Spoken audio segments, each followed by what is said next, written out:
Well, I'll just do a normal few little bit introductory words, and then we can just talk. This is just a free conversation.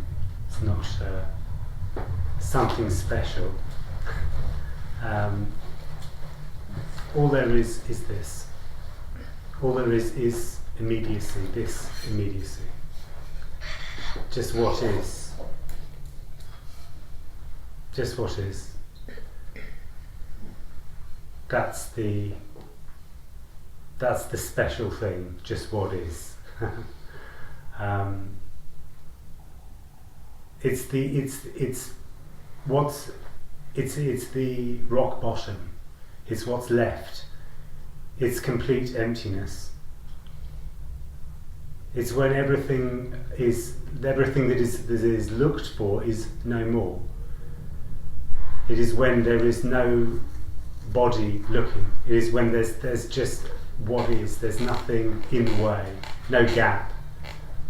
No sense of time. No getting anywhere. No trying. This isn't about trying. This is just the end of trying. This is the end of seeking. Ultimately, that's what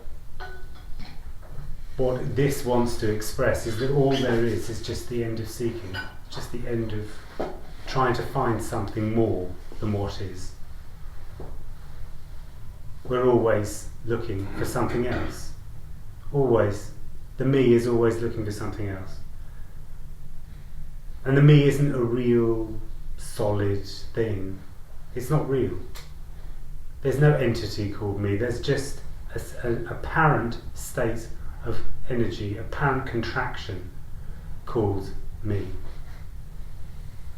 And that's what seems to go on trying to find something, seems to go on trying to get to the bottom of why I feel separate from everything. And all the while it's seeking, all the while it's trying to find. That's what veils this.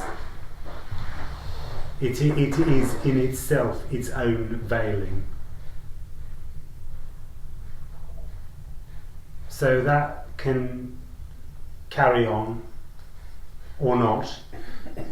It can apparently just fall away for no reason or purpose, because there is no reason or purpose. Reason or purpose is just another form of becoming. It's just another form of trying to get somewhere.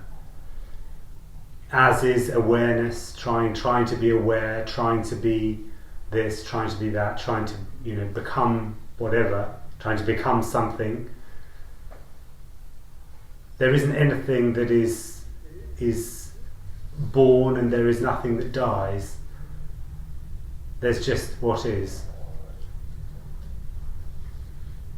There's no body doing anything. There's nobody that knows how things are, or what things, how that has an understanding of everything. Understanding, knowledge, it's all illusory. There is no knowledge. There is no knowing.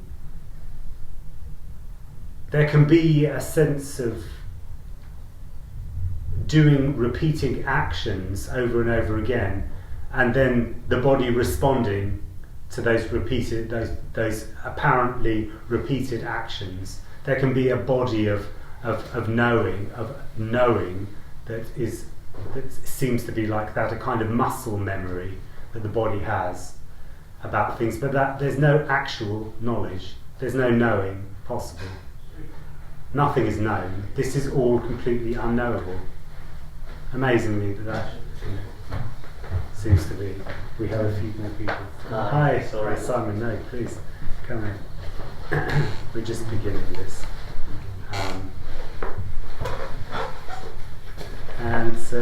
so we can talk about that. We can talk about anything around this, whatever you like. There's nothing that's off limits, because all there is already everything. So this is just a normal conversation about nothing. And of course it won't get anywhere. This can't get anywhere. There's no possibility about this getting anywhere, because it already is. how could this get anywhere? This couldn't, there's nothing to get anywhere. It's just this. It's so simple. It's utterly, ridiculously simple. But it's not simple for anybody because because otherwise there's something which thinks that this is complicated or simple. There is not something there's not something that has a sense of this being simple here. There's just nothing, and that I'm describing as simple, because it's a good word, a reasonable word to use. But it's not simple in relation to complex at all. It's just completely empty of anything. So yeah, we can talk about that. It's just however you like. Is the complication for the me destination and attainment, or perception of here, there? It's trying to understand something. It's always trying to understand. The complexity is within the process of trying to understand something. There's no possibility of understanding, and something just seems to give up the seeking. It's a complete giving. It's a complete letting go. It's a giving up of all of that.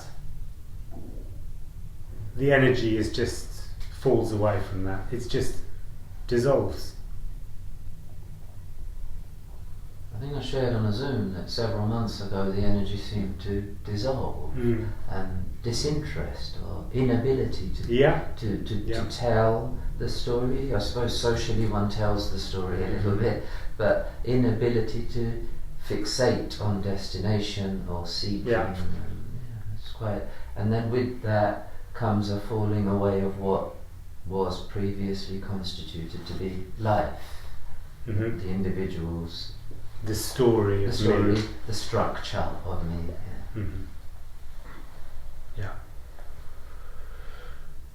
Yes, everything is a story until it isn't.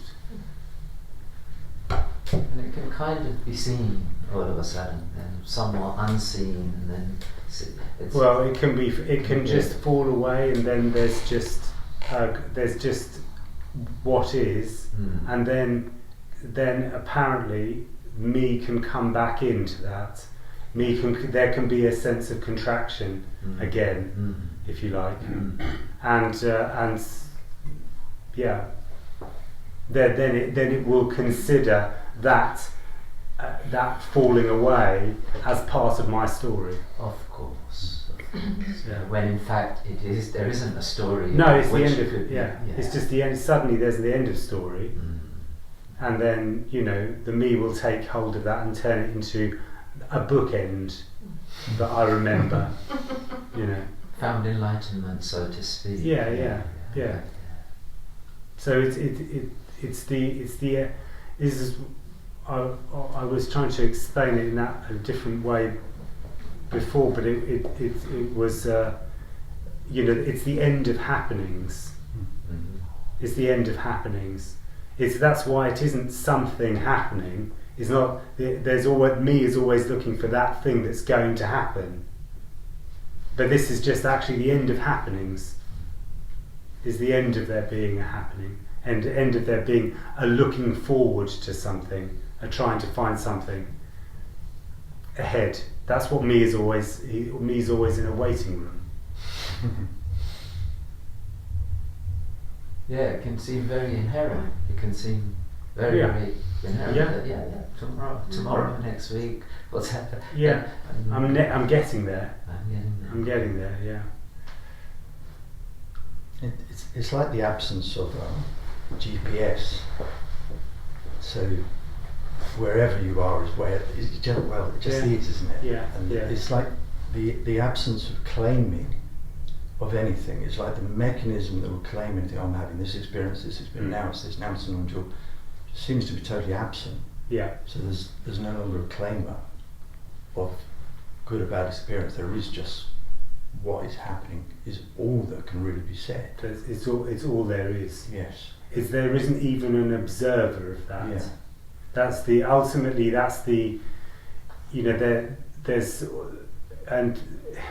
there can be the observer in a certain sense is the real. It's the most hidden seeking that there is, in a way. The witnessing. Yes, the witnessing. It's the one that's kind of like looking at the fly on the wall documentary kind of thing. Is it the right experience? Yes. Or even if it can be just completely, in a certain sense, completely neutral. Yes. In a way, or apparently neutral. It can just be observing. I am now observing in a very kind of aloof kind of spiritual. Yeah, I'm just observing everything. These are phenomena that are happening, but they're always phenomena that are happening over there. Yeah. And I'm here witnessing them. And that's the fucker. Because that's the thing that, you know, that's still seeking. But it's just seeking in a kind of it's just seeking in a way where where there's apparently no seeking, but it's still seeking. You know, sort of bypass, spiritual bypass, maybe non-dual bypass. That there's no doership. I'm just looking. Yeah. Yeah. Yeah. That's that there's no satisfaction in that at all. There's no sense of enoughness in that. There's always a maintenance of being an observer, of being aware, and it kind of creates this division. It's a dissociation in a certain sense. Mm-hmm. But that actually is a massive part of what apparently goes on in a lot of meditation practices. Mm-hmm. It's actually trying to be away. I was told a long time ago one of the benefits of meditation is the cultivation of the witness. Absolutely. Yeah. And then when one develops a stronger and stronger witness, that's seen as attainment. Of The spiritual it's lens. personal enlightenment. Mm-hmm. Whereas it actually just creates an illusion of a me that can step outside and watch what's going on. Yes. But that is also an illusion. Of course, because it's still separate. Yeah. That's the thing. It's those that attempt that sort of the energy, the me state that attempts to do that is really just sort of reinforcing its own a control idea. Of course, it's not in control, but that's what seems to go on. And of course, it can completely fall apart in the midst of meditation. It can. There's no rules. This can completely break down. That me can completely just fall apart at any point.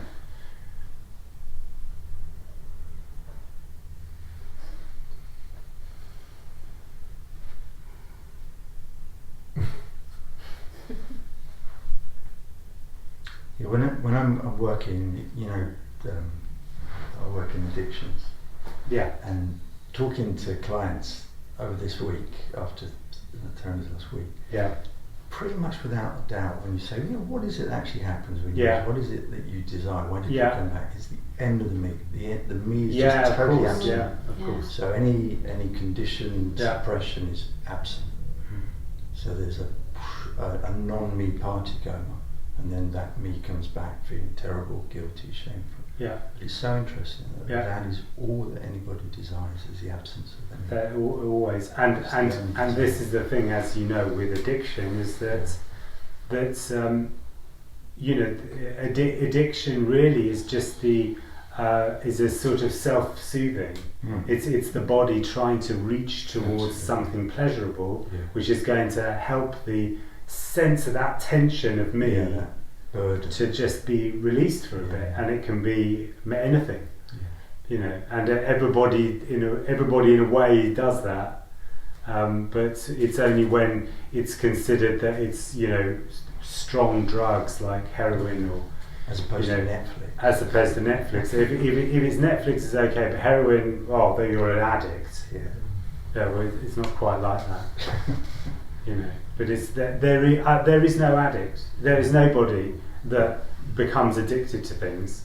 It's just a reaching, that the body just reaches towards something to alleviate that tension. But nobody reaches towards things, and there is nobody at the root of that. It's just an apparent contraction of energy, which is difficult. The human body finds that extraordinarily difficult. It's like having a fever state. I call it a fever. The me fever, the me state fever. It's what most of the world is contained in. I read a short article as you made me laugh. It was about some guy who was trying to stop being on his screen on his phone so much. And he was 6 hours a day or whatever, and he was determined, and he realised, I'm addicted to this, I've got to obsess with this, I'm going to get it down to 1 hour. Yeah. And it's very sweet, though he describes, he then just switched to an obsession to get it to less than 1 hour, including asking other people to go on Google Maps for him so he could keep his timer for 1 hour. And at that point, I think he laughed or something, but you know, it was just switching one. Yeah, it goes. It feeds out. It's very interesting. It goes like you do. You give up smoking and you start eating. You know, or whatever it is. You know. It sort of kind of tries to balance itself out, because it's still, there's still the quotient of that tension. You know, that tension's still going on, of trying to get somewhere, trying to become something. Always trying, we're trying all the time. It's all about trying. And all the while there's just immediacy. Just what is. Isn't that amazing? Just this. Just this. Yeah, I mean, extraordinary. So David, it's like the me is often frantically trying to attain a certain state on a physical level, emotional level. I feel okay today. It is the only state. Yeah. The me is the only state. There's no other state. Tired, depressed versus thinking these are all, There's no other state. There's just what the me is. Is a state. Is a hallucination, and that's the only state. Outside of that, there's nothing. An imagined activity and just perpetual, seeking attainment. Yeah, it's just it's in a way kind of an apparent bubble. The appearance of that, it seems to be like a bubble. But with the me, there's the illusion of in-chargeness. I'm in charge of my life. But then the body is seeking resolution as well. That tension is instinctively seeking resolution as well. There's a couple of things going on. The imagination of I'm doing all this, and there's the body's doing that body is just moving towards pleasure and away from pain. That's what it does. It just does that by itself. There's nothing that is doing any of that. And in a certain sense, the me state, the quality of the me state is just to is resisting that. It's a resistor in a circuit. It's just not. There's not a flow of energy. There's a blockage in a way. It blocks things up. It means the responses are much slower. Yeah, of course. So you've mentioned energy a few times, but are we just energy then? Really? All there is energy. Yeah. There's just energy, and there just seems to be, with human beings, there seems to be this quality of energy that's held in contraction from a young age, and then that seems to go on, and in that there's just the story of me story of myself, trying to get somewhere, and that comes in lots of different ways, you know. But it's always about getting somewhere better than this, because there was something that seems to have been lost in that early childhood. It seems to have been lost. It isn't lost. It's sort of veiled by that sense of contraction. But there's that veiling of what is, of just simply this, is what is then longed for thereafter. The word that keeps going through my mind since you started talking is wow. Yeah, wow. Really? Yeah. Nice word. Yeah. And does this fit in with, because like you know me a little bit more, I've chatted with you, but does this fit in with it? Like my realisation of late, I'm not saying it's right, but it's certainly given me a lot of comfort, is that it's universal love, basically, that we're all part of this huge energy force of the universe. Well, I mean, what you can say is all there is unconditional love, you know, but unconditional love is not quite the same as what, I mean, love is often seen as a sort of benevolent force, you know, that's actually got human beings as the kind of focus, you know, and it's kind of uplifting the human, and you know, that's the sort of pinnacle. It isn't like that at all. You know, there's not, the human being is just there is no importance in any aspects of what is. It's just what is.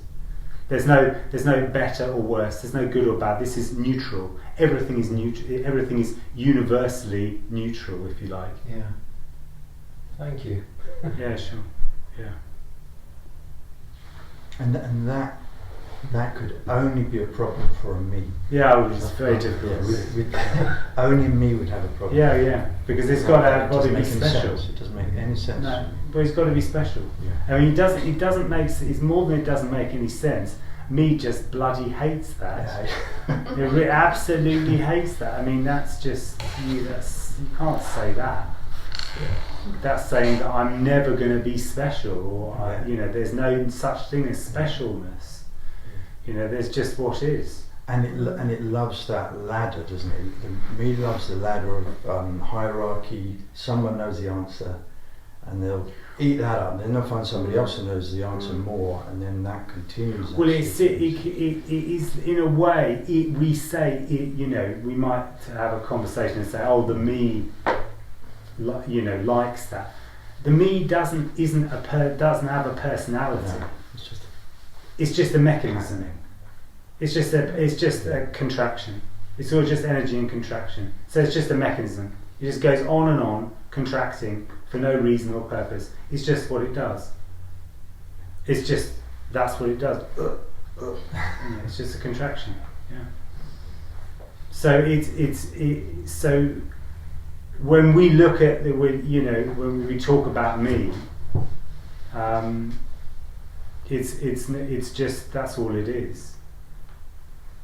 And so what it seems like is that it's got a personality and that it's trying to get somewhere or trying to do something or whatever it is, but it's not. It's just going through its sort of daily contraction routine. You know, it's very predictable. Yeah, tightening and not Yeah. tightening. You know, it's just what it does.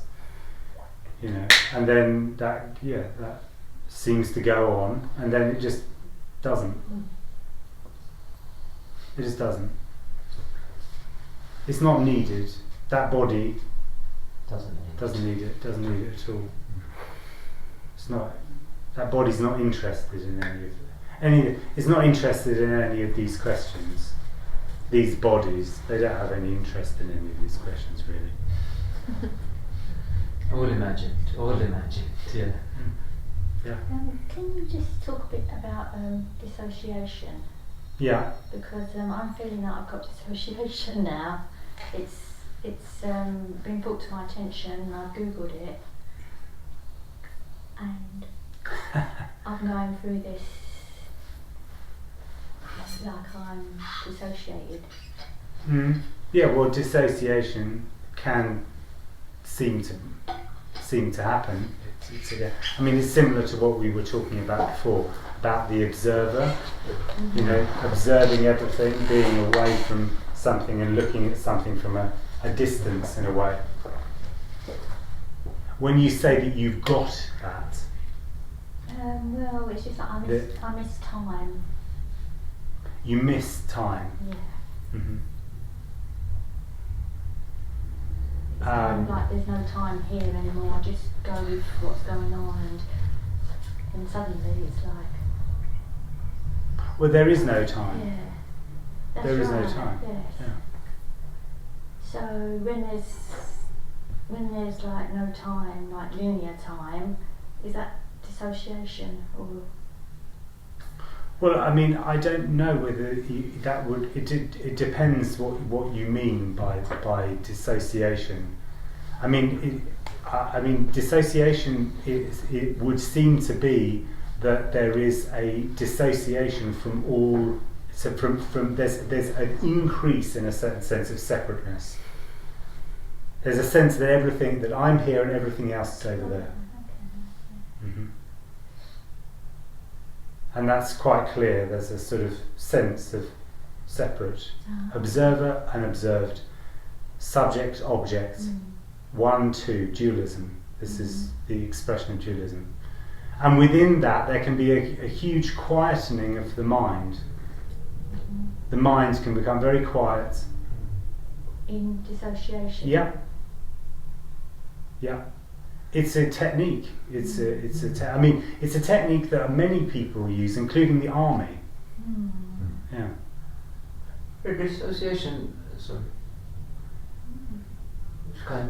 it's literally separating. It's a separation. Associated, dissociated. Right. Yeah. So it's just a clear sense of separateness. Yeah. If you like. When I dissociate, I'm somewhere else. Right. Somewhere else altogether. An engagement with people or doing can happen, but it's not desired. No. I'm in my dream. It's a dream. It's a kind of and also it means that there can be a kind of for that apparent observer, everything can be very. It can be almost, there's a sense of timelessness because it's a separation from the world, so it's something which is very often associated with that sort of meditative state, but it's got nothing to do with what it is that we're talking about. Well, this is the end of that sense of separation is the end of dissociation, if you like. So in a certain sense, what you could say is that the me state is dissociated. It's by nature, dissociation is part of me. When it becomes very strong, maybe it would be called pathological dissociation or something of that nature. But it's not. When we're talking about the me state, it's in a way quite if you speak to a lot of anybody. They'll say, "Are you separate from that?" Oh, of course. I'm here, and that's over there. That chair is over. There's a distance. There's a sense of separateness. I'm here. You're there. It's that we're talking about. Many years ago, after I'd left the monastery stuff, I was talking about that. I was working in a building site, and there was about 6 months where it was so disassociated, and it was like there was still a me. Yeah. There's a totally disassociated me that didn't feel a thing. It was horrible. It was so like black and white that working in a building site is really full of situation, and it was just so ghost-like. It was horrible. Yeah. For about 6 months. Yeah. But there's a me in there that was panicky. Yes. Very subtly, all the time panicking, trying to get the aliveness back. So that's not what's yearned for at all. Because, and then it was like something changed about 6 months. I couldn't say when. It was like it came to colour. There was still a me in that. But it was, supposedly what people call unity. But there was still a me having unity. Yeah, exactly. Yeah. For many years. Yes. But but it's a horrible. It you can be, read yeah. about it. People saying, making it sound like, that's what's longed for in meditation. Thinking, no, this is just dead. Well, that's what seems to go on. It's very cool. Yeah, it's cool. It's Yeah. not alive at all. No, it's very cool. Yeah. And even sort of trying to force yourself into past crazy fun situations, nothing worked. No. It's just dead. Yeah. Well, it's frozen. Yeah. So Yeah. A long time ago, Tony used to call that the ivory tower. Exactly. Yeah. Yeah, you can see why that would be very useful for the army. Yeah, of course, yeah. Oh yeah, it's all of these are this is just the states, different states, and this what is expressed here is the end of states. It's the end of there being a state. Defense. There is no state. I mean, there is no state. All there is immediacy. There's just immediacy. There's no, So how can you have a state? I'm going to say, isn't that a state in itself? No, it's not. No, that's the end of states. It's just emptiness. Nothing can't be a state. I just think of like an ideal state, Well, I mean, me will consider it to be a state. Me, because that's what me knows. Me knows different states.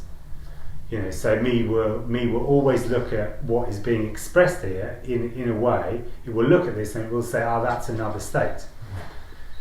Which is very often what when this is sort of talked about. There are a lot of people that are very into Advaita.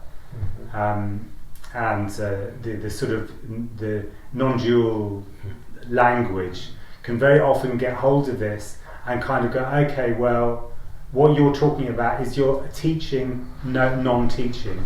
You're teaching. The message is about. It's a non-dual message that is teaching about non-duality. But of course, there can't be any possibility of teaching about non-duality.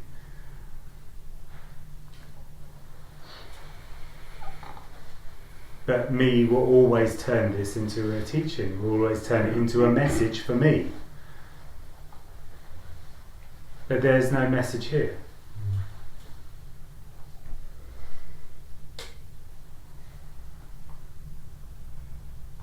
Duality itself is dissociation, I think you said a few moments ago. Yeah, duality. So Yeah. fundamentally, the me state is dissociated, and then in the story, there's clinical dissociation. There might be meditation, teachings, NLP, neuro-linguistic programming. There's the dissociated state plays a huge part. I mean, in a way, that's the whole thing about psychology, is that it's about making your me more comfortable. Of course. It's like myself and me. It's two. The therapy probably is a huge form of duality, because you'll always have the therapist there and the client, and they'll explore together into the depths of the and it's story into the depths of the story. It's a constant, in a way, reinforcement of there being something that I can do about me. I can do about me. It's weird. Well, there's much I do about nothing. Right. Yeah, that's it. There's this illusory landscape that the me goes through, that life's getting a bit better, I'm better than I was 5 years ago, or this, and an illusory landscape. Yeah. Absolutely. The story is a landscape. Well, especially because there's no past. Sorry? There is no past. Yeah. I mean, that is absolutely shocking. There's no past. Because, me's abstraction, I think. It looks at the past and the future and today, and thinks it's making memories of the past that mustn't happen again and moving. Yeah. If there's no abstraction of past and future, then you've got to be careful. If you don't, if you forget the past, then it's bound to and happen again. So you've got to keep remembering the past, keep telling the stories every day. Get up, tell the story. Okay, now I know where I am. I can carry on. Right? It takes, I don't know how many, milliseconds to get back on track with your day. And then once you're back on track with your day, it's only then that you can have breakfast. So, yeah. This is Groundhog Day. The movie's very real. Yeah, the me's very, very much about repetition. Yeah, I mean, and exactly. Knowing. Well, Groundhog Day is an interesting film because it's about that. It's about it's about repetition and boredom. It's ultimately about boredom because he knows what's going to happen the next day. Apparently. Yeah, and he's seeking a way out. He's seeking a way out all the time. I know what's going to happen. I've got to find something new and different. He's seeking a way in. He gets it. Yeah. Well, that's what it's all about. Yeah. In the end, it's the falling away of there being a next day. It's just this. Yeah. Wow. We should all watch it. No, there's a wow factor there because it's the falling away of next day, it's the falling away of seeking, and it's the falling away, it would appear in the movie, of me, I want to get something. This is everybody knows this. Everybody knows what is being expressed here. This is absolutely known and completely bypassed all the time. By the overlay. By that sense of contraction, which is just not interested. There's no, it's just this. I mean, what's so good about carpets and chairs and and bodies? What's so good about that? I want to go to Florida.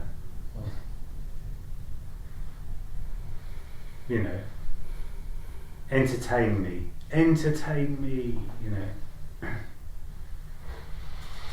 Tell me a story. That's literally like most of, civilization. Apparently, apparent civilization is based on tell me a story about lots of things. Everything is story. The human culture is ultimately just a story.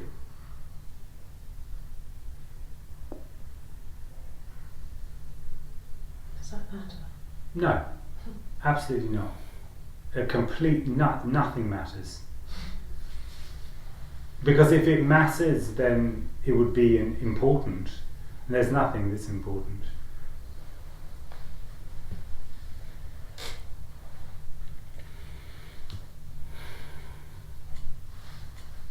So someone close to you dies, and it's not important. Well, this is what you're saying is that when you're saying that important, I'm talking about significance. There is somebody that dies.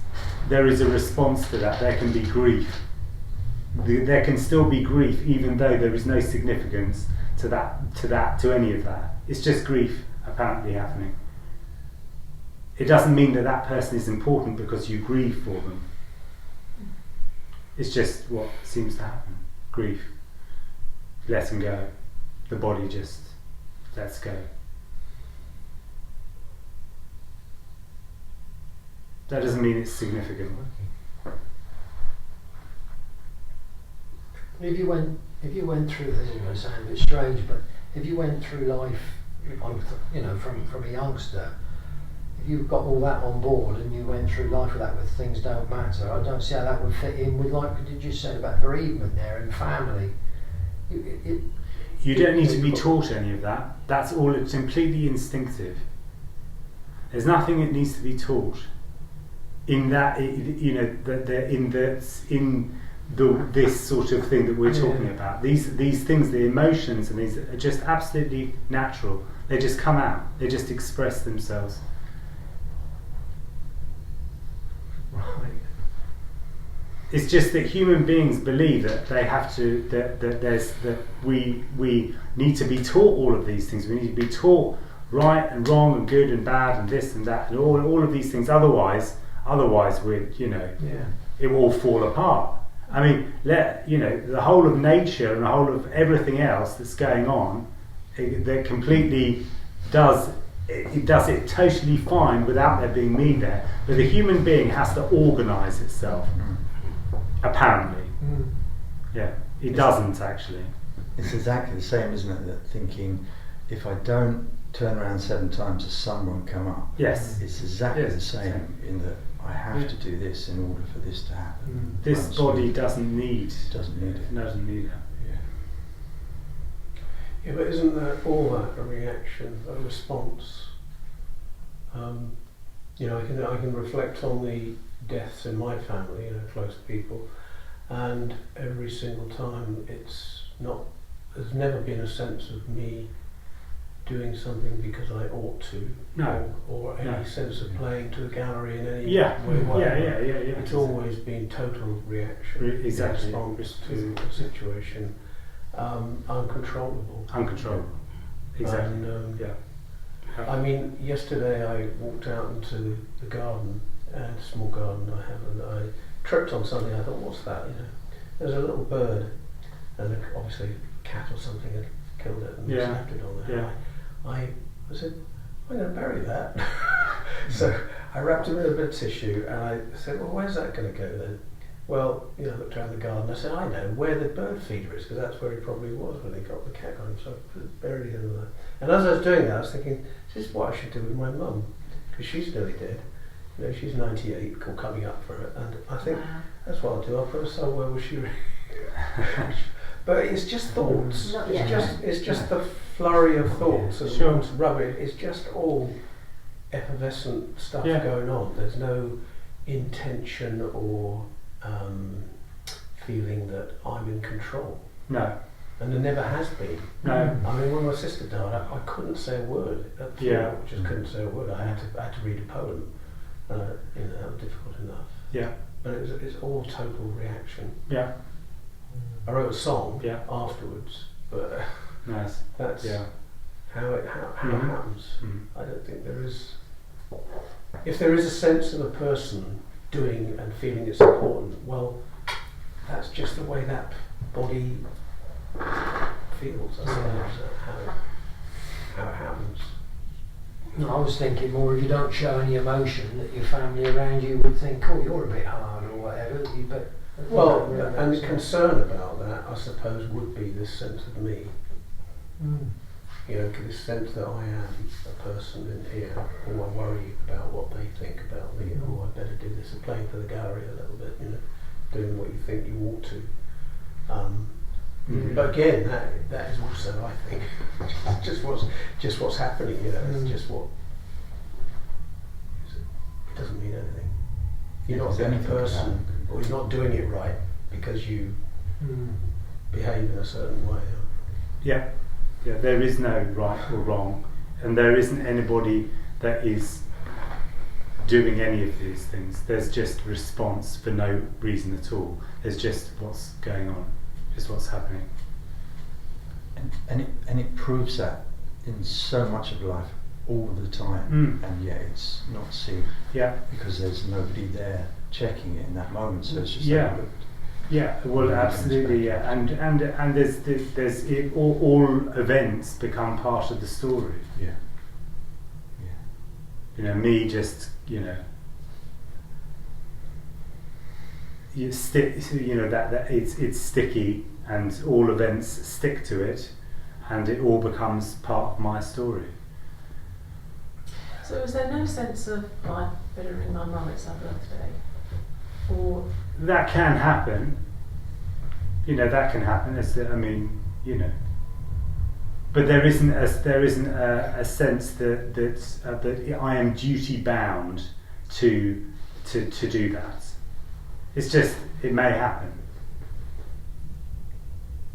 But is there an absence of thinking, well, this is kind of just the way I see expected it. of you. Expected of you. This is what is expected. Or you just find yourself ringing at it. I mean, it's not. It's really just that there isn't anybody that's making those decisions or thinking about that sort of process, especially about what other people think about this or that. But if you wake tomorrow and it's your mum's birthday, do you wake in the morning? Do you think, I better ring my mum today? It can happen. It's possible, but you're creating a sort of hypothetical, if you like. Yeah. It's not really. The hypothetical is kind of like, anything can happen. There's no possibility of being able to explain what could happen at a certain time. There's just this. So in this, anything can happen. Hypotheticals are a little difficult to,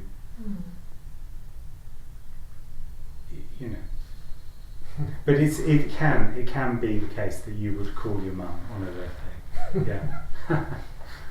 Yeah. I mean, it can be. Yeah. I mean, in the sense that one's done it in the past when there wasn't a me anyway. Yeah. But obviously it happens. Well, that's the thing. Is that interestingly there is the whole function of that body and all the things that seemingly go on can happen without there needing to be a me. Even things like birthdays. Presumably, if there was never a me, all these things absolutely without. Yeah, exactly. Yeah. So birthdays and remembering birthdays, which is just in a certain sense a sort of muscle memory in a way that goes on, that can seem to go on easily. Yeah. Yeah. Would you say that the what you said there about ringing somebody up on their birthday, ringing your mother up on the birthday, that would be hypothetically that would be happening anyway. You don't know because anything could happen, but the feeling that I ought to is accompanying like a phantom. It's not got any bearing whatsoever on what happens. Yeah. Would you say that? There's no more time for that kind of thing. There's no time. Just the immediacy. There's no time for that. It's just what is. So that a sense of moving towards something or moving away from something, wanting to connect or not, will apparently happen at that moment when you're or not.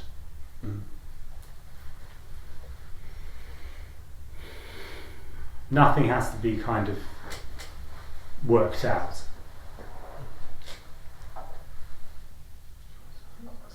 Yeah, sure. So you just said there's no right or wrong. Mm-hmm. So when someone says to me, I'm doing something wrong, there isn't no right or wrong in that. No, I mean it's just what's going on is that somebody apparently believes that they know what's right and is telling you that. Yeah. It's just a fantasy that they're explaining to you, but that's what's going on.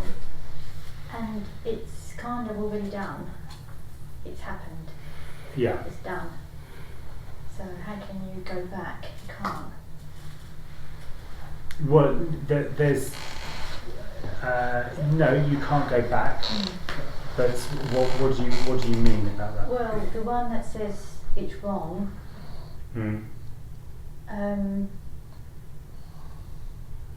Is wrong because it's done. I mean, well, I mean, basically, there is no right and wrong. Full stop. Right and wrong is Full just done. Impossible. Yeah. Yes. Impossible. Yeah.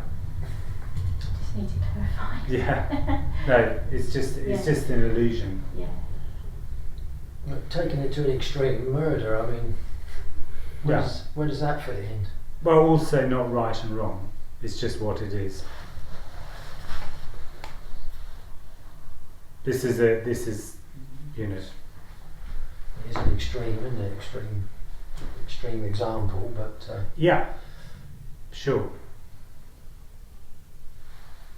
But I mean, even that word, you know, murder. I mean, from whose perspective is that murder?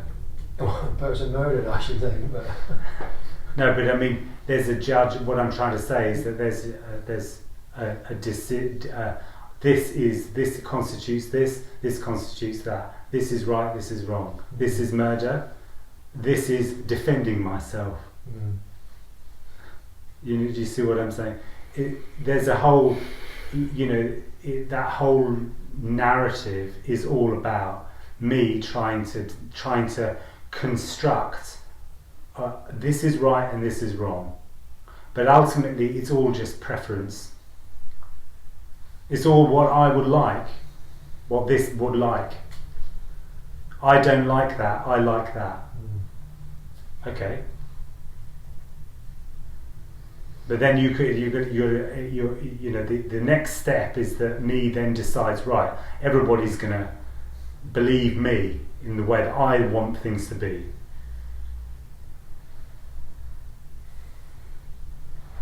I hope I can sleep tonight. What to think about. So ultimately, it's just like murder. It's energy murdering. Yeah. So yeah, it's energy murdering, and because we're in a story, there has to be. Well, we're not in a story. I mean, to me stop is the bodies from. Me is in a story, and me believes that it's in control, and me believes that you have to have laws, right and wrong, good and bad, and you have to have an enforcement process of that, because otherwise, if you don't, everybody's going to go around killing each other. That's the idea. Yes. If you don't have that, people are going to go around killing each other. Right. And that's the idea. I'm saying that's a complete fantasy, but that's just the idea. Yeah. So the idea, maybe many years ago, Viking time or whatever, everyone was killing each other. Yeah, that doesn't happen now. No, it doesn't, because the story kind of. yeah. So somewhere they had to stop that in the story. No, but what I'm trying to say is that does happen all the time. It hasn't changed at all. In fact, it possibly happens even more of the time than it did before. So what I'm trying, there is no right and wrong. There's no, the idea that me is in control is a complete fantasy. There is no body in control. There is no body. Yes. Oh, so it's nothing. Apparently happening. Yeah. And it's nothing apparently controlling this story. It's not a story, it's on the dance floor. It's just what seems to happen. Nothing appears as an illusion of control, though. Nothing doesn't appear as control. No, there is no literal. There is no control.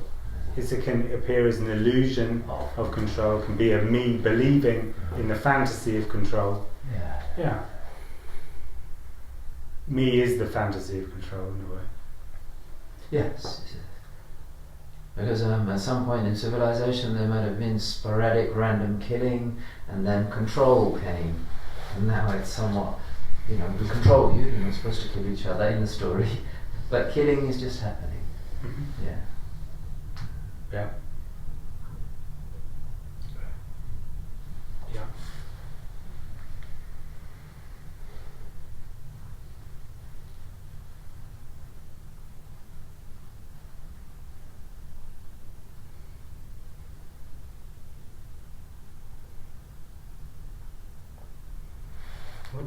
What is the word immediacy means? Because I heard everyone is talking about immediacy, but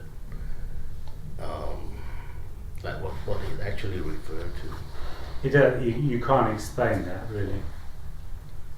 You can't. There's nothing that it is. Does that mean something happen immediately? Its immediacy is just what it is. It's just what is.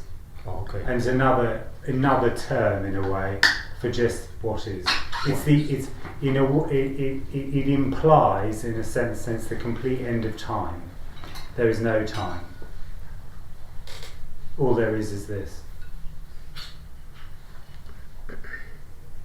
What is happening now, right? As opposed to like, because when you're in the me, it's always going into the brain to think about something else. Yeah. And then you go off into a tangent on all these things. Future and past, very often, and even being present. Okay, which is also part of being in time, because it's also an acknowledgement that there is a past and a future. So it's still me being in the now. I am being in the now. Yeah. Still a me. So this is just the end of all of that. It's the end of time. So the me cannot really knows about immediacy, because immediacy means the end of absolutely, me. Yeah. When you're absent, then you when you're present, you always future, past, now. You can't get into immediacy. Yeah, absolutely. Yeah, it's completely. You can't grasp it. Me can't grasp at it. Yeah. Being sort of being present. It's like being in a Pope-mobile, trying to always. Well, it's exactly. It's the holding on for dear life. Yeah, it's holding for dear life. It's intense. Yeah, it is. Maintenance. Yeah. Meditation. Yeah. Same principle. Yeah, of what we were saying. Immediacy is such a lovely. It's such a great word because it sort of destroys time. Yeah. If you try and think about it, it totally destroys the possibility of there being past, future. There is only that. Yes. And it, it's like it's a palpable thing. Mm-hmm. Yeah. It doesn't mean anything other than a palpable thisness. Yes. It's just what it is. Yeah. It's a good title you've got. Well, it wasn't mine. It was, Yeah. It was from Tony's. Well, that was the last thing that I heard Tony say, in a way. Yeah, but it's perfect description. It's a bit. To me, I love that word. I love that word. It just touches It touches something that cannot be spoken of. Yeah. This can't be spoken of course. It is impossible to talk about this. It includes everything. Yeah. Mm-hmm. Yeah. So with immediacy word, I can only describe it as it's already done. Yeah. Yeah. Well, it's already everything. Yeah. And it's already done. Mm-hmm. Yeah. Sure. So it's impossible to go back to what's already done. It's impossible to go back or forward. Yes. Yeah. That's it. And then you just left. That's as far as you can get. You can't get no further. Well, you can't get anywhere. That there's no possibility that you can get anywhere. You can't do anything. Me can't do anything with immediacy. But you're there.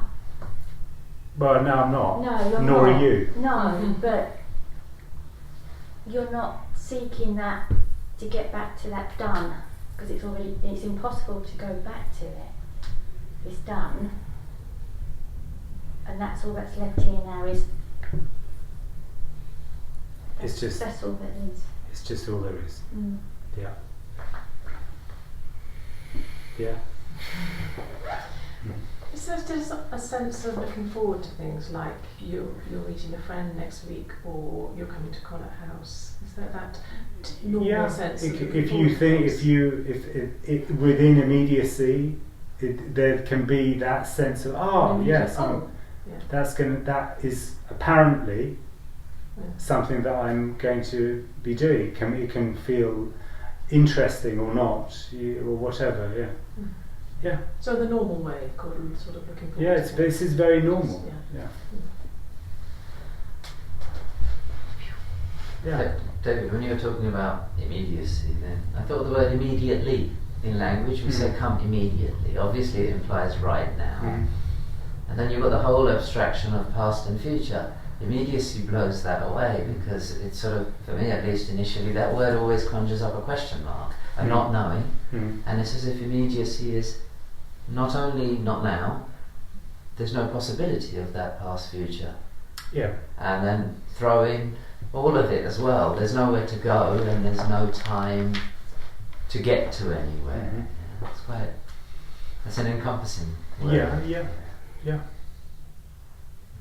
it's an ending word, you know.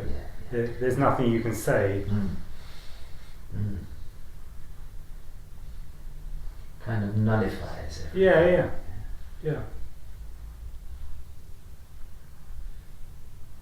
The expression "it's already done" was confusing in the past because it felt like there is a predetermination, about that spiritual kind of to it. I know what you mean. Yeah. Yes, I agree. I knew what Manu's meaning with that, but I wouldn't choose done because it does sound like something in the past. There's no past. So. That's the immediacy coming back saying it's done. Something here knows it's done. Not me, but there's a sense that it's done. And there's nothing I can do because it's already done. Everything's already done. Well, there's nothing that you can ever do. No, so I'm stuck. Well, you're not. I'm stuck. This is checkmate. Yes, checkmate. Yeah, you can't go forward, you can't go back. Yes. And I'm in checkmate. Yes. Waiting.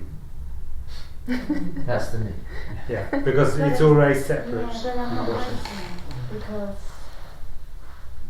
I know there's nothing to wait for.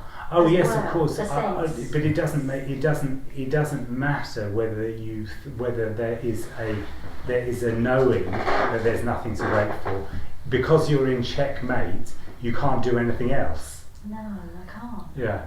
So it's that's the thing.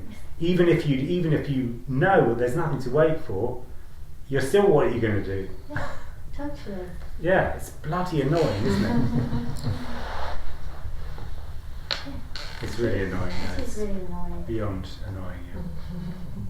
There's the knowing that there's nothing I can do and it's done. That's just another position. Yeah, sure. All right, there's nothing to do anyway. Not doing. Yeah. Doing. Not doing. It's all done. I can't do. These are all positions. All positions. They all come from that dual place of, and there still remains that longing of I'm going to get there one day. It's always trying to. It's always defined. It's the parameters. It's in control. I'm in control. You know. No, I'm not in control. I just wait to see what the body does. Now that could be dissociation. I don't know, but sometimes I just sit and think, right, what way do I go? I don't know. Yeah, but that what I'm. and I think, oh, gosh, it can drive me mad. Well, yeah. I mean, it is not drive you mad. It is already driven mad. Yes. And the end of that is the end of the madness, in a way. Oh, I'll be so relieved. It is relief. This is relief. What is relief? Because all there is this. So this is just, by nature, relief from that attempt to try to find something, which I know that you don't feel that you're attempting to find something, but something there still feels separate. Yes. And that sense of separateness is trying to find something. And it's the last, it feels like I've gone back in time. I can't go back anymore. No. Yeah. It's raw, it's the rawness. Yeah. Yeah.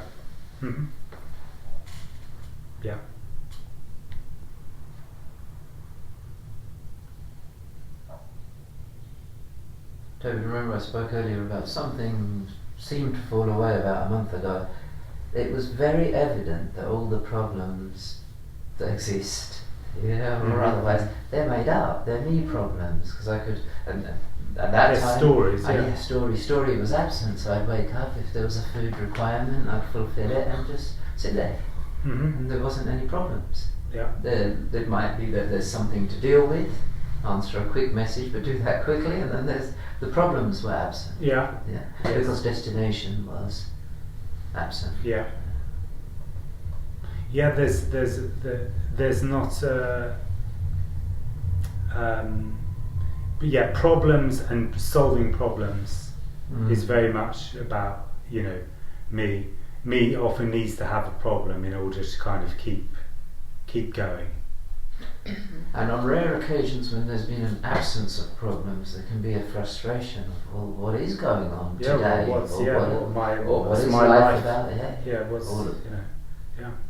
Of course, yeah. Me craves the action or the madness. Yeah. When me's in decline, there can be a craving, and that's what's been going on as well, a craving for the action. It's always looking for something to occupy itself. What is extremely, in a certain sense, this whole message is extremely boring for me. Of course. It's a very, very boring for me. Because there's no relationship in it. It just looks relationship with all the time. Anything and everything all the time. Yeah, it's just. And then when there's not a knowing, when there's just what is, and there is no knowing at all. It's the end of knowing. So. I love that the end of relationship. It's the end of relationship, isn't it? Absolutely. It's just everything. It's the end of relationship. But for nobody, so there's no regret. There's no missing. There's no position. Yeah, there's no way of knowing. Mm-hmm. Yeah, that's right. Yeah, there's no actor. There's no body that is there's no body. So how can there be a relationship? Yeah. There's just attraction, repulsion. That's it. Yeah. For no one. I was knocking out. This is the story. Last night, I'm at my house with white. I'm knocking out the kitchen, and there's just acting. There's just doing, and I don't even know how it's happening in some ways, or doing, and there's no caution, and it's fine. Mm-hmm. But it's really interesting because there's no stepping back afterwards in a way to go, oh, how did that happen? Mm-hmm. Where in sort of glimpses in the past there'd always be a stepping back into, oh, that was amazing. Mm-hmm. Where it's just a constant flow for nobody of this, and like that's talking about that is now just happening as a thought now, and this pattern it is immediacy. Well, it's I mean, that's all that there is. That's all there possibly could be. Yeah, but there's also enoughness in that. Yeah. All there is enoughness. Yeah. There's just what is. There's not a sense of there being anything separate. There's just what is. Yeah, it's not feeding. It's not. But it's not trying to get anything. No. Yeah.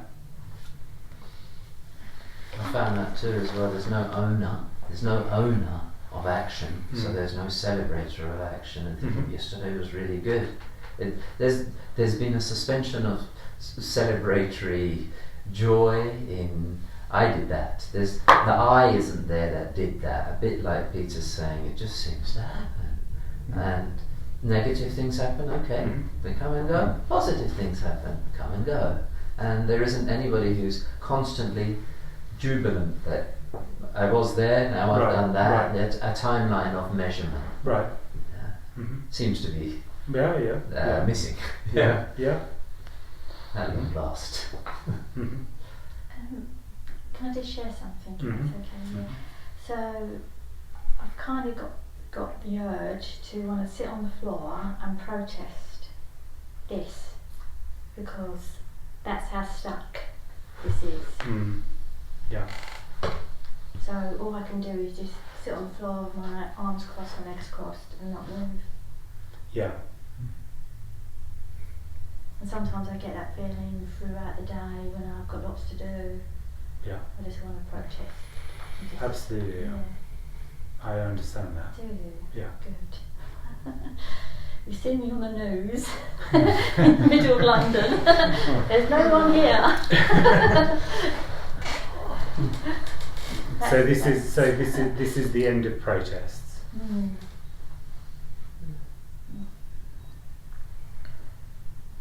Yeah.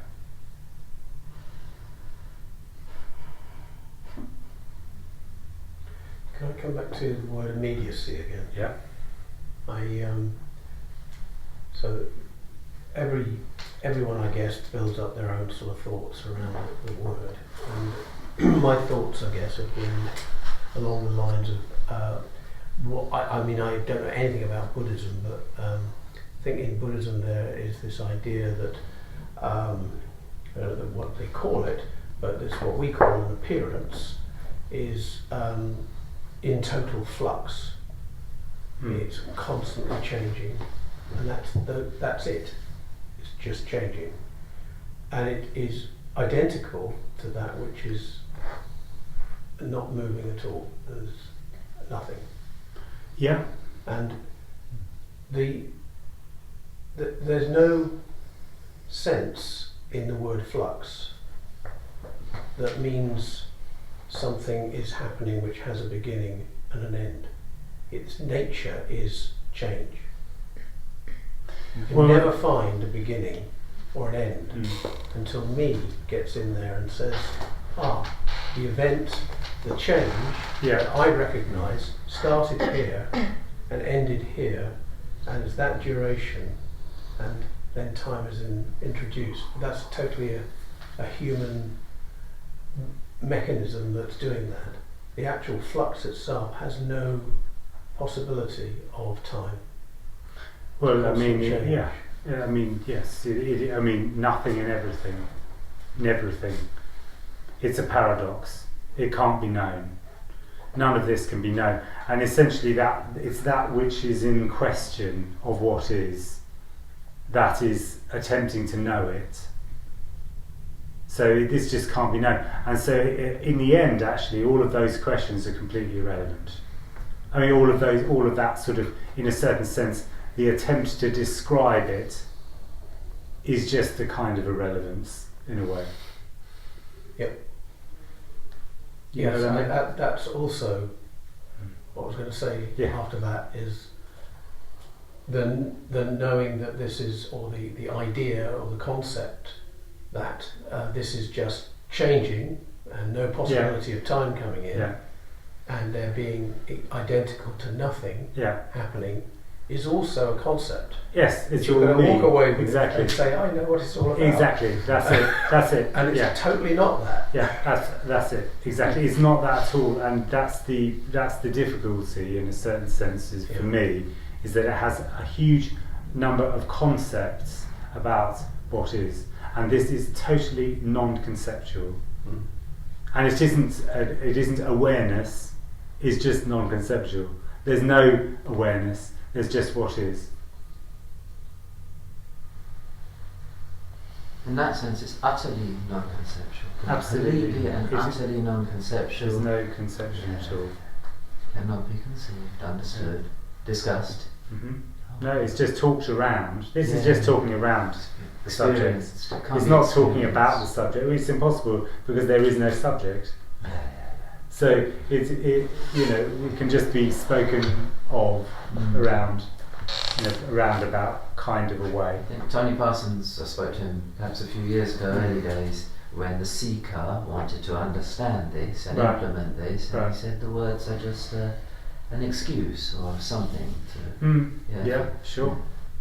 He didn't use that word. Sure. When we talk about these things, like I just described, what I thought about when immediacy was being discussed, is a sandcastle. I just built a sandcastle and you came along, put your foot right in the middle of it. Sorry about that. But that's there. But that's the thing, is that in a certain sense that's what the conversation is. There's a question or a description of something, and then this is just really undermining that question and describer. it's just a consistent undermining of where of the ideology of where that's coming from. Mm-hmm. It's like clay pigeon shooting. But yeah. In a way, yeah. Ultimately, it's just you know, how can one talk about this? It's impossible. So if your friends ask you for advice in, they don't anymore. Oh, they don't. I'm going to say, do you just say, there are no problems, this is it? Or do you, I mean... No, I mean... Do you just play the game of... Yeah. Like, Yeah. Can do. Soothing or I mean, whatever. game, I don't, it can just be that I would respond from some sense of, I don't know, perhaps because of the apparent skills that have accumulated in this body, if you like. There are things that I can express, I can talk about. If I don't know what to say, I won't say it. But Can you give an example? I mean, I don't know. So if something's wrong with somebody's foot or somebody's leg or something like that, I might give advice about structural position of the ankle or something like that. You wouldn't say the body's not real. You'd say you could. Well, that would be a completely ridiculous thing to say. I mean, So, but it doesn't feel weird to. No, not at all. No. Normally, no, it's personal normal. emotions, personal body things. But it's the body. It's all. Everything is the same. There's nothing that's different except that there isn't anybody seeking anything. This is just the end of seeking. Oh, that's nice. So it's exactly the same, but there's no seeking. But that is quite a significant thing. But in a certain sense, but in the same sense, it's not different. It's not different. Like suddenly I can see through objects, or or something like that. Do you know what I mean? Yeah. That's the perception. Yeah. Oh, everything is nothing and it's all nothing and everything. Or there's no. I don't understand what any of that stuff means. I don't know what any of it means. So nothing looks any different. No. There's apparent separation, apparent distance, and apparent time. Yeah. Yes. But nothing. Not looking different. No. Yeah. There's a sense of there's a sense of contraction of the senses, I think. There's a sense of bodily contraction that has let go. So the tension in the body is less, I would say. But that doesn't mean that, there's something, it looks different. It's just that there's nobody looking. So this thing about looking through these eyes or whatever, does that... Well, there is no eyes to look through. Yeah. I mean, there's no eyes to look through there as well. So the apparent looking is what then? Well, it's just what seems to be happening. There's no one looking. So there's apparent looking through the eyes. Well, there is no apparent eyes that have been looked through here. So how do you? Well, I've got no idea how it happens. It apparently happens that there's just seeing. So seeing appears, but you don't feel anything. There's no looking. Is that what you mean? There's no looker. There's no looker. There's no subject-object. There's no subject, no object. Exactly. Yeah. But this is the tricky thing. But there's not. But I mean, that's trying to work this out. Because this room looks different from this apparent position compared to that one. Right. Okay. Yeah. So Yeah. what? So what? Yeah. I mean, yeah. Agreed.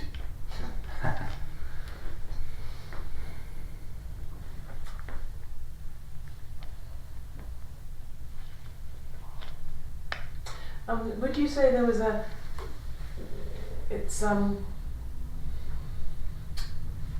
suppose it's story. Would you say that there was seeking energy varied enormously, and so you say that now there's an absence of, there's no seeking energy now, right?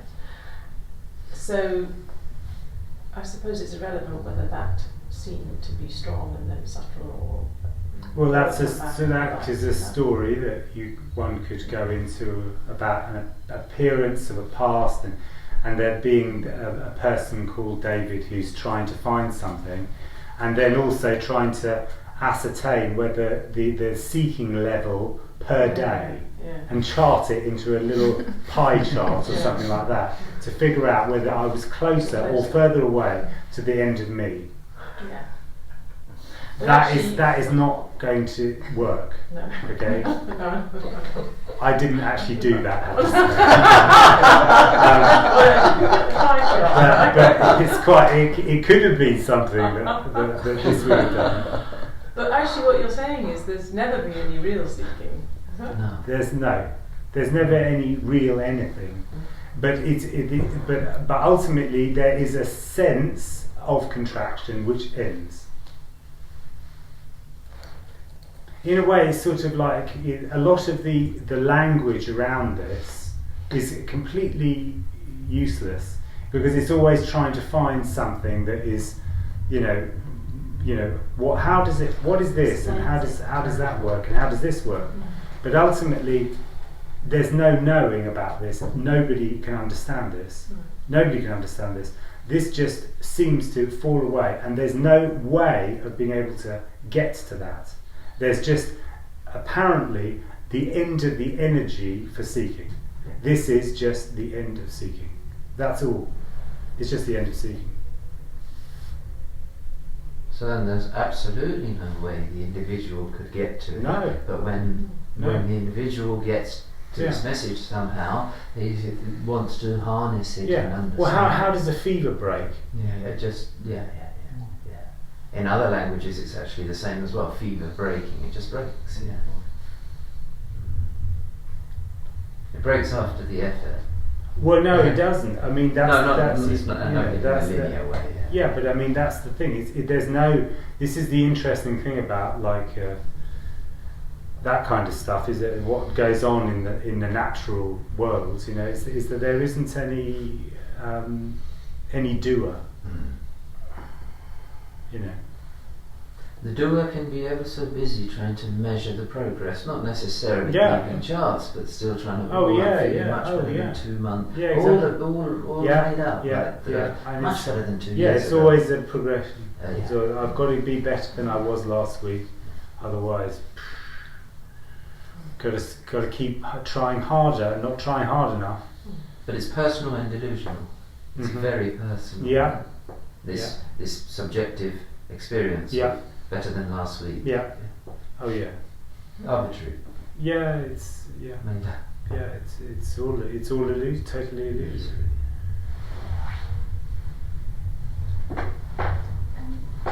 Do you still have drive to do things now as such? Well, the ambition of that sort of thing, there isn't. Ambition is very associated with me. It's very much a sort of driven thing. This body doesn't need very much. No, because I've got a business and since I've lost all. Oh yeah. Oh, it's one of the things that just sort of does completely fall away. However, the movement towards things that are pleasurable to that body, there's a movement towards things. It's attraction, a draw towards things that body likes, and a moving away from things that body doesn't like. Even if there were things that you imagine that you should like, I should really like that. I should really like to, bring up my children. It may not be the case, or it may be very much the case, or whatever. But there's things that you think that you should is irrelevant. Responsibility, the idea of responsibility, absolutely irrelevant. There's no such thing. There's just attraction and repulsion. That's it. for no one. So the individual's desires can be completely in opposition to what the body or what nature. Well, the individual, the me state's desires are very often completely associated with trying to get somewhere. Of course. So that becomes completely, dead in the water. Mm-hmm. And you used the word responsibility just now. It doesn't have to get all semantics or whatever. Response. The me's response. Yeah, sure. Yeah. So responsibility often can come from a response being made to something or someone. Yeah. Could attraction and repulsion change throughout? It can a bit. It can a bit, but I don't think it does. It can a bit over the year. I mean, attraction and repulsion in a sense is about that body. It's about the energy of that body, and that energy of that body can flux in a lifetime. You imagine when you're quite young, there's quite a lot of energy in that body, and then as time goes on, it might not have the same amount of energy. But what is liked and what is disliked very often is quite similar. It's quite similar generally. It doesn't change that much. Yeah. Let me just check what time we're on. We're getting close. We're getting close. The reason why I think it doesn't change is that it's a response. Like if one felt immense fear in the story when you were small, it doesn't really change what's going on, likes and dislikes. And the responses in adulthood, they're still the same responses to the environment that maybe the child made as well. Yeah. In the story, certain experiences happen, and life seems to be just the perpetuation of those, or can be into adulthood. Yeah, I mean, me can attach to traumas, which then keep on going round and round and round and round. Yeah, sure, as well. Yeah. Because is it the body that has the trauma? The body, apparently that body can sometimes hold on to traumas, Because this body's got trauma. Sure. Yeah. No, I understand, A lot of bodies have there's trauma held in. Yeah. Could the ultimate trauma is separation? Yeah, well, losing what you had. I mean, ultimate. It is a kind. It isn't actually a trauma. Right. Okay. There isn't actually some huge, suddenly not hit by a bus and then move into the me state. It is an apparent contraction of energy that seems to occur when the brain gets to a certain level of complexity that can abstract. It moves into an abstract a sense of myself. So it's not really a trauma, but it seems to affect the body in a traumatic way. In a way, there's a sense that the body moves into a sense of contraction. Yeah. So that's not really a trauma, separation. However, if something happens when you're a child that's kind of traumatic, that's different from that. Yeah, it's different. It's a different quality to it. Yeah, there can be neurological contraction and tension in the body. Yeah, from a traumatic for a child injury or something that goes on. But then, of course, when that me state comes in, it makes that part of my story, and that exaggerates that trauma and makes it far, far greater than what it actually naturally is. Yes. Animals can be traumatized. Yes. Animals can be traumatized very easily, but very often animals will release that trauma more easily, and if they don't, there can still be trauma held in that body, but there's nobody worrying about it. There's just trauma going off, responses to trauma. That's just what's happening. There's no sufferance about that.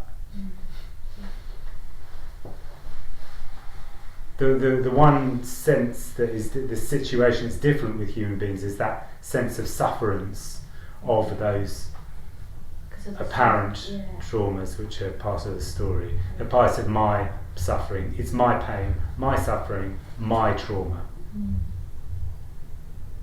That's all part of the fever. Nobody's doing it, and there's nothing to be done. All there is this immediacy. However, through the child trauma has made this into what it is.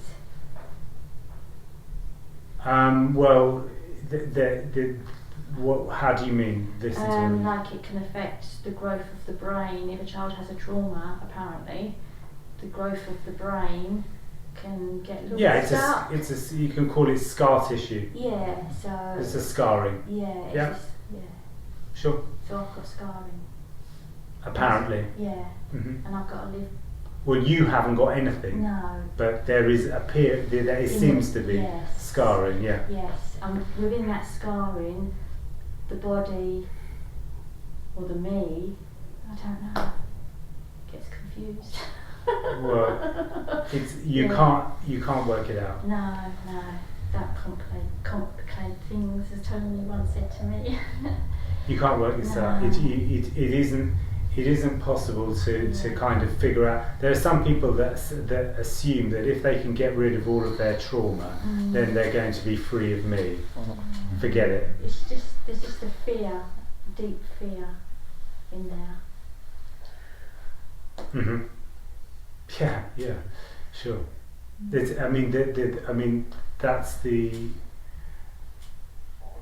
there's always me is always this expression is very me finds this very fear inducing, if you like. Can be. I find this message lovely, by the way. Oh, good. Yeah. Nice. So there's no fear there, but there's fear in the world. Okay, I see. Yeah, I understand.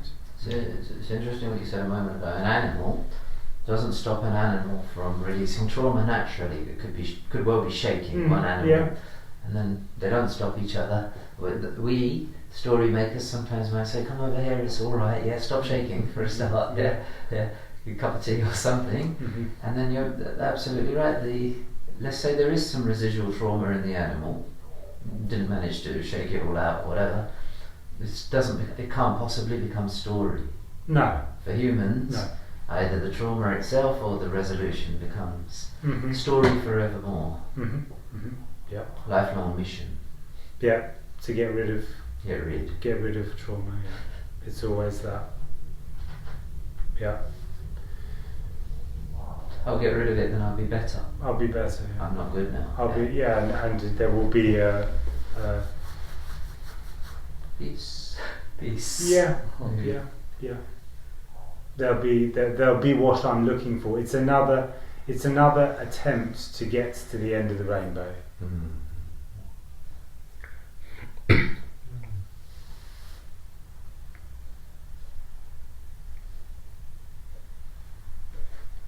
Would you say that the 5 human senses, the seeing and hearing, do they belong in the story? Are they? Well, the whole idea of having those 5 senses, is a story. It is a story told by a scientist who's telling you there are 5 senses: sense of hearing, sense of they're all separate from each other, and that's what they are. That's how you perceive the world. Yeah, that's how you perceive the world. Yeah, and we're all taught that, very young. And that's the story that we get told as we grow up. And science, as it is a story. It's a story of an observer. We experience the world. Yeah. So there's 2 then. Yeah. We have the subject, objects. Yeah. It's all the story. So how does that change? It doesn't change. That's still the story. No, it's just recognised that that's a story. that it has no relevance or bearing to what this is. This has got no interest in analysing the nature of the world. Or the apparent world. It's just because this is all there is. So it's not attempting to try to find something. I mean, science and that kind of thing is all about there being a big mystery that needs to be solved. Couldn't there still be a strong curiosity about history of something, or about some particular science or something? There might be. It's possible that there might be something that needs to be understood, an apparent tool that needs to be understood. It's very practical. This is very practical. It's not really. It isn't. All I can. All from this is all I can to express from, and there is no interest in abstract ideas about the universe, about the world, about trying to figure something out that has got that kind of quality to it. There might be some practical reason for trying to understand something or whatever it is that could give a grasp, but that there isn't really then a sense that is something that is, I have claimed real knowledge of something. It is then something that is a means to an end. Okay, but not trying to find an answer in it, No. Yeah. There's no answer. So what happens to your hobbies? If you used to love music or golf? Well, music, there's no problem with music or golf. Both of those are absolutely great. Complete mysteries in and of them. I mean, why not the history of, I don't know, politics or something that's... Yeah, well, no. I mean, if there's an interest in that, there can be an interest in that. But it's not. It's an interest that isn't trying to find an answer. Mm. Do you see what I mean? It could be art, if you like art, or even history of art, or whatever, anything. But it's not trying to find an answer in that's a fundamental answer to the story of me and or even the story of the world. Or the science. Or the story. Yeah. Well, there is no world. Isn't it? Yeah. That is a story. The world. What does the world mean? Or the universe? What does that mean? I've got no idea what that means. The universe. Doesn't have any meaning to me whatsoever. I don't know what that means. You're told what that means, but there's no, and there's nothing. Yeah, the idea it's about 4.5 billion years old seems a bit. Yeah, and who somehow. wants to know that? Yeah. Who wants to know that? That's what the question is. Who wants to know that? Me wants to know that. Me wants to understand that. Because then somehow it's about positioning. I'm going to be okay. If I know everything, I'm going to be okay. I mean, the Big Bang is a symptom of me. Yeah, well, it's another story. And history, if you start the word, his story. If words do appear to have some meaning, his story. Yeah. History, his story. Yeah. Sure. Seems a bit of a pity to lose all those kind of. Well, only for me, because me feels that it's that all of these things, are very important. Whereas this actually has no respect for any aspect of human culture. Yeah, I mean that's not zero. Even pure curiosity. Well, I mean, pure curiosity it can be pure curiosity, but it's not. There isn't a sort of a sense that there is something that is important about human history, which needs to be put in a special box in a museum and labelled. This is very important. Forget it. It's not important. There isn't anything that is important. It's not. There's nothing that is significant. One above the other. It's all the same. It's all nothing and everything. There's a chap called Darrell Bailey I saw ages and ages ago, and he used to just talk about the inexplicable patterns. He said, we call that inexplicable pattern thought, and you carve it up, but actually you can't carve anything up. There's only No. this, and it's totally inexplicable. Yes. And wow, that's lovely. Yeah. That's right. Yeah. The idea that came to mind was that thing of someone taking apart a clock, trying to find a clock. It's there's no more cutting up needed in order to find meaning. That it relates to what you said earlier, the enoughness. It's enough. And it can't be explained why the enoughness is the enoughness. No, you can't. And there's nothing that wants to try to figure that out. Yeah. That's the thing. There's nothing that wants to.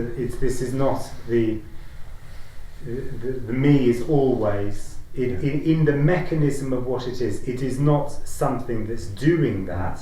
It is just a mechanism, and the mechanism of what that me is simply just trying to understand and to find out and to clarify what is meant, because once I've clarified what it's meant, then I'm going to get it. Yeah.